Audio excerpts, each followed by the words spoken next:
le dernier rapport de suivi de la Banque mondiale, l'économie congolaise devrait progresser de 3%, portée par l'augmentation de la production de pétrole à l'horizon 2018. L'entrée en production du site de Moho Nord, qui pourrait permettre au pays d'atteindre 350 000 barils par jour en 2018, sera l'un des facteurs clés de cette performance. À cela s'ajoute l'exploitation de nouveaux gisements de gaz naturel par la société italienne, qui constituera une source de revenus substantielle pour le pays d'Afrique centrale. Cependant, le pays n'est pas et ne restera pas à l'abri de la tendance des prix du pétrole. En 2016, l'impact de la crise pétrolière s'est fait sentir, notamment par l'arrêt des travaux de construction d'infrastructures et la fermeture de plusieurs sociétés BTP, ainsi qu'une réduction du budget de l'État.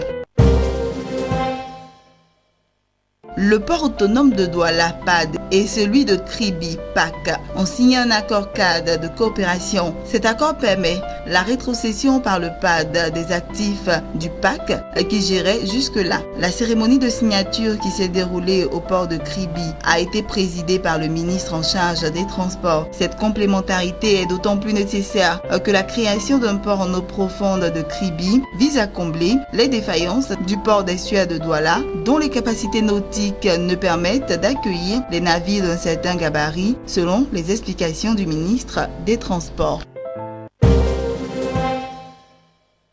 Confirmé en fin avril, la Banque mondiale vient de joindre l'acte à la parole en octroyant un prêt de 1,2 milliard de dollars au Ghana par l'entremise de l'Association internationale de développement, l'institution de la Banque mondiale en charge de l'aide aux pays les plus pauvres. Les fonds viendront d'une part en appui budgétaire aux pays dont les déficits budgétaires en cours se sont creusés au cours des dernières années malgré la croissance économique et qui restent en moyenne stable. D'autre part, le prêt permettra de financer plusieurs projets spéciaux de portée sociale. Pour les projets qui donnent très vite des résultats satisfaisants, le décaissement sera rapide et pour les projets lents en matière de résultats, le décaissement viendra moins rapidement.